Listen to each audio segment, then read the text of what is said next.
It's Lisa Wade again with the fifth and final installment in the Art of Soulful Surrender series. As I mentioned in the very first video, this idea of surrender has been like just nagging at me basically for the past 4 years. It started with that tickle in my throat during meditation at the Osage Forest of Peace, and then it got like supercharged one day in the shower.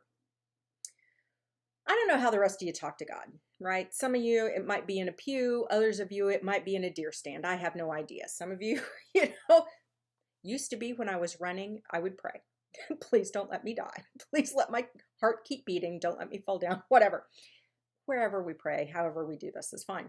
But there are certain times and certain ways that we actually hear God more clearly. This particular day, it was a shower. Turns out when I'm in the shower, I'm more apt to listen because I'm less distracted. I don't know if that, rings true for any of the rest of you squirrel chasers. It was a little bit of a hard time in my family.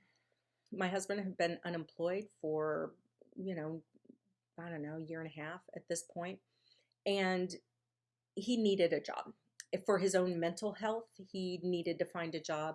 For our financial health, it was important. But it was that times were pretty serious. And he had a second interview. And I remember getting into the shower that day, and I am praying, please let this interview go well. Please, please, please. Just all the prayers, trying to surround him in all the light and do all the things to try to encourage that a positive outcome for this particular interview. And I get in the shower, and I'm not kidding. It was like this big God energy presence. It's not like I saw anything, but I felt it though. It was a big God energy in the shower with me. Of course, my reaction is, dude, I am naked. What are you doing?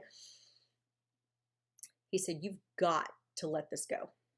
This is not yours to carry. You need to surrender this. Because I got this. You don't know the best outcome here. You have no idea the bigger picture of what's going on. You gotta let this go. You've got to surrender this. I'm a little bit of a smartass sometimes. I'm sure that's shocking to you. But sometimes, I'll be honest, I'm like a petulant teenager who gets a little attitude with God. My mother does not approve of this approach. But I'm like, dude, I don't know how to do that. You keep saying surrender, surrender, surrender, and I hear you. I get the word. I don't freaking know how. Teach me how to surrender. Clearly, I was frustrated. Fortunately, God is a loving God and is patient, even with people who are pains in the ass like me. And so he said, I can make this real clear for you. There's an equation for active surrender. A simple equation. He said, surrender is not about giving up or giving in or sitting back and not taking action. When we're in a co-creative process, we need you to actively surrender. The whole idea of active surrender is about action. Okay, tell me more. Make it real. I'm blonde. Make it really simple because otherwise I'm not going to get it. He's like, all right, active surrender really is align, allow, and act. Align with your soul. Align with the truth of who you are and why you're here, with your soul purpose, with me, meaning God, with your spirit guides. Align with your soul and with spirit, not with the ego, not with the part of you that believes in lack or scarcity or that there's only a pie, and if anyone gets one slice of the pie, it's less for you. Let all that go.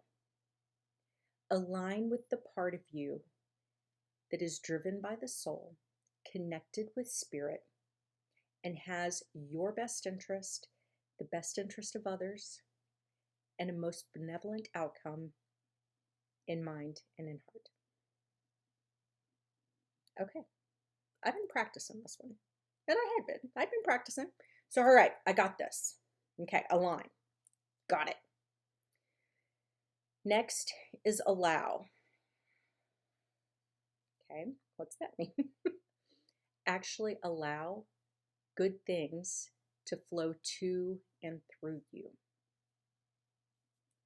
Okay, you're going to have to help me with this one, God. Actually allow guidance. So the insight, the wisdom, the inspiration of your soul, of your spirit team, allow that to come to you. Allow it to flow through you. Allow other resources and blessings and opportunities and connections and all of the good. Actually allow that in. Now this kind of hit home a little bit. I'm not so great. Wasn't so great. We'll put this in the past. Wasn't so great on the whole allowing concept. I could bat back a compliment in no time flat. I was brilliant at blocking the receive, right? Oh, you want to give something to me? Oh, no. And I certainly wasn't going to ask for help because heaven forbid I be a bother or an imposition on anyone else, including spirit. Not going to ask, wouldn't want to take up too much space. We actually have to allow good things to come in. As I've mentioned before, one of my friends, Bob Dunn, just once told me, he said, the grace is in the receiving. The grace is in the receiving. If we don't actually receive the blessing, if we don't receive the insight, the wisdom, if we don't allow the prosperity, the love, the whatever to flow to us, then it can never flow through us. It's that simple. We have to allow it in.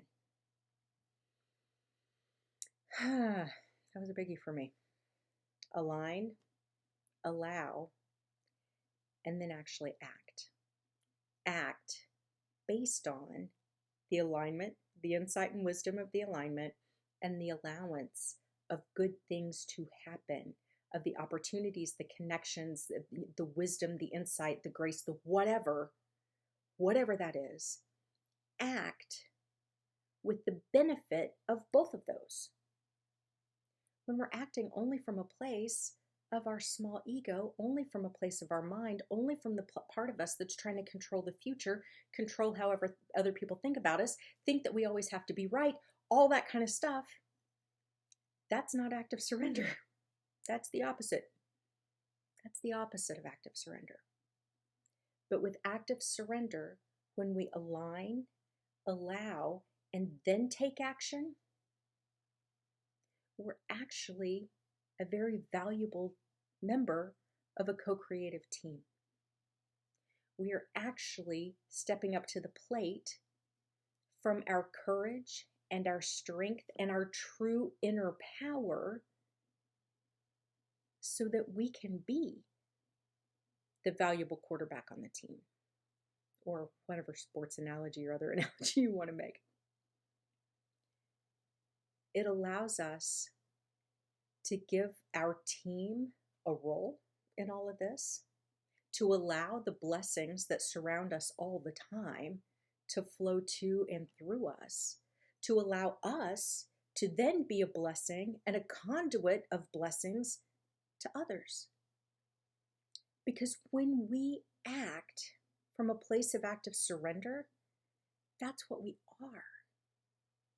We are a blessing to others because our actions are aligned with our soul and are fueled by the allowance of grace. That's how we get to more love in the world. That's how we get to a place where kindness, compassion, understanding, empathy, unity actually replaces fear and divisiveness. That's when we start stepping into higher dimensional thinking, higher levels of consciousness, a state that actually feels good. That's when we start allowing our soul to lead. the world that we're moving into is going to ask each of us to allow our soul to lead. Those who hold in a stranglehold so tightly to the ego and to the need to control and to the need to feel better than or different than or judging of, it's going to be a hell of a lot harder. Some would say impossible for them. That's precisely why I was asked to actually do this series. Because the more we're thinking about this, the more we're opening up to ways in which we can surrender, soulfully surrender, not in an I give up, I sit back, I do nothing perspective, but in a how can I lead with my soul in alignment with my team in such a way that is a blessing to the world and my life, because that's, one of the beautiful side effects. That's what we're being asked to do. That takes courage. That takes getting the hell out of our own way. And the easiest way to get out of the hell out of our own way is to practice these steps of soulful surrender. I would love to have extended conversations about this. So if you have any questions whatsoever, please let me know. If you would like to consider a future in which you have soulfully surrendered, I think I might actually put together a meditation, a guided meditation specifically for that reason. So if that sounds interesting to you, let me know, because that might actually be helpful to help you see what it's like to do that, to feel in meditation what it's like to do specifically that. Guys, I'm telling you, the future is freaking bright. When I look at what's coming down the pike, it's not with fear. It's not with, holy shit, the world's on fire and what shoe's gonna drop next and It's with a sense of optimism that there's a whole lot of crap that we are about to leave behind. And we have an opportunity to step into a way of being with ourselves and with each other that's actually quite beautiful, instead of frustrating and depressing. That's a change I'm ready for.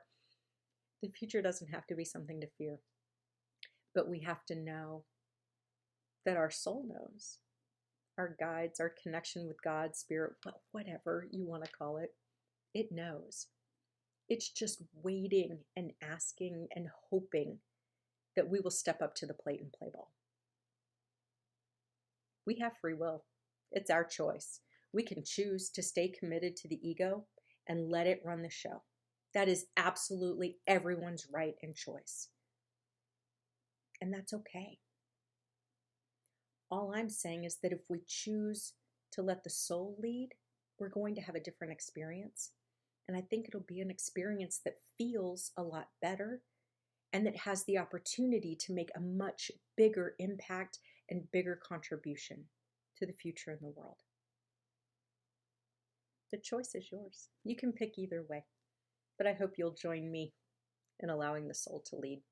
Please let me know if you have any questions at all, or if you might be interested in that meditation. I hope this has been helpful, and let's make it a fun ride.